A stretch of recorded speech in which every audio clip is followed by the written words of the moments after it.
Why, Amelia, darling, fancy seeing you here, all alone on Christmas Eve like a poor old bachelor. It really hurts me to see you like this, alone in a cafe and on Christmas Eve. I remember once when I was in Paris, there was a wedding breakfast in a restaurant, and the bride sat there reading a comic paper while the bridegroom was playing billiards with the witnesses. My word, I thought, if they start like this, how will they go on? And how will they end? He was playing billiards on his wedding day. And she sat reading a comic paper, you're going to say. But it isn't quite the same. You know what, Amelia? I really think you'd have done better to keep him. Don't you remember I was the first person to say to you, forgive him? Remember? You'd be married now with a home.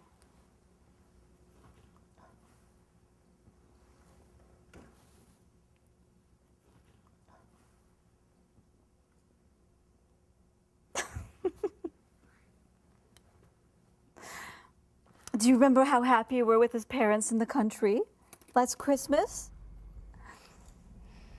And how you said that a happy home life was what really mattered. And that you'd like to get away from the theater.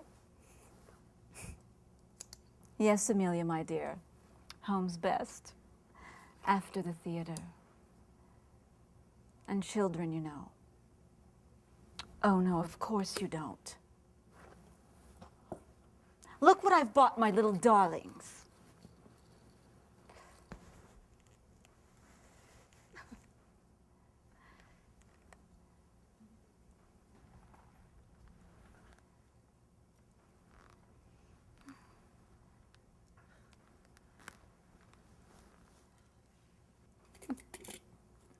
See this? This is for Lisa. She can roll her eyes and turn her head.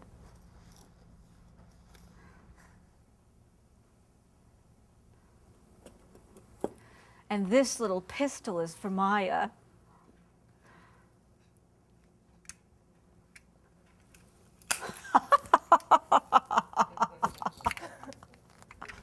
Did it frighten you?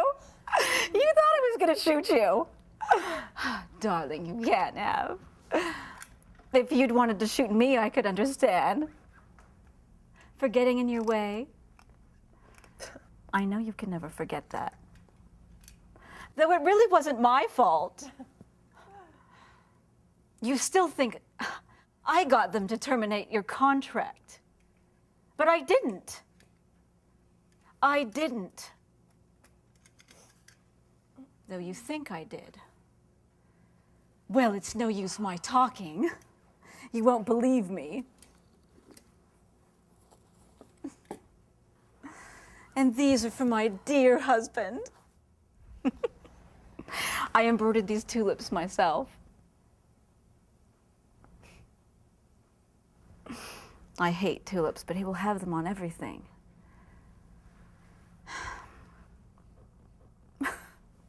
Look what small feet he has. And you should see how daintily he walks. But then you've never seen him in slippers. Look, I'll show you.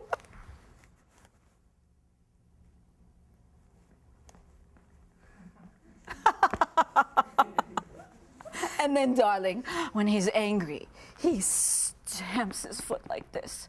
Oh, what? Damn those maids! Can they never learn how to make coffee? Oh, God, now the cretins haven't trimmed the lamp. Or there's a draft under the door and his feet are cold. Oh, it's freezing. Can't those confounded idiots ever keep the stove alight? And then he comes home and he can't find his slippers because Marie has hidden them in the chest of drawers. Oh, but it's wicked to sit and make fun of one's husband like this. Oh, he's a darling, actually. A real puppet. He's the kind of husband you ought to have had, Amelia. Why are you laughing? And then you see, I know he's faithful to me. Oh, yes, I know. He told me himself. Why are you giggling? That when I was touring in Norway, that horrid Frederique tried to seduce him. Can you imagine? The impertinence. I'd have scratched her eyes out if she'd shown her face while I was at home. It was a good thing he told me himself. Imagine if I'd heard it through some gossip. But she wasn't the only one, you can be sure. I don't know why it is, but women always go crazy about my husband. They must think he has some pull at the theater because he works in the ministry. Perhaps you've been at him yourself. I was never quite sure about you. Though I know now he was never interested in you. I always felt you bore some grudge against him. Come and have dinner with us this evening, Amelia, to show you aren't cross with us. Aren't cross with me, anyway. I think it's so horrid being bad friends with anyone, especially you.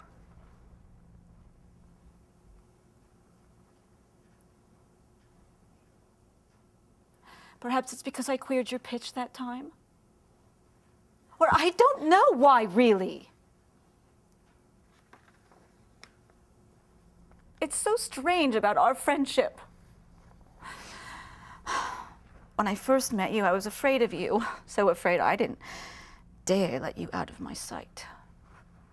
Wherever I went, I took care to be near you. I didn't dare become your enemy.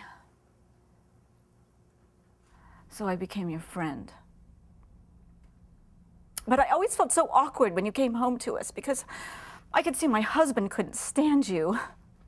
And then I felt uncomfortable as though my clothes didn't fit. I did everything to make him be nice to you, but without success. And then you went off and got engaged. And then you and he became great friends. As though you'd been afraid to show your true feelings while you were uncommitted. And then what happened next?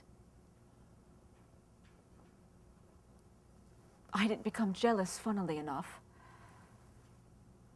And I remember when our first baby was christened, and you stood as godmother.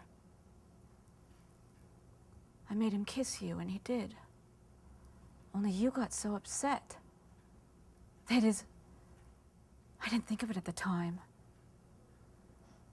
I haven't thought of it since. I haven't thought of it till now.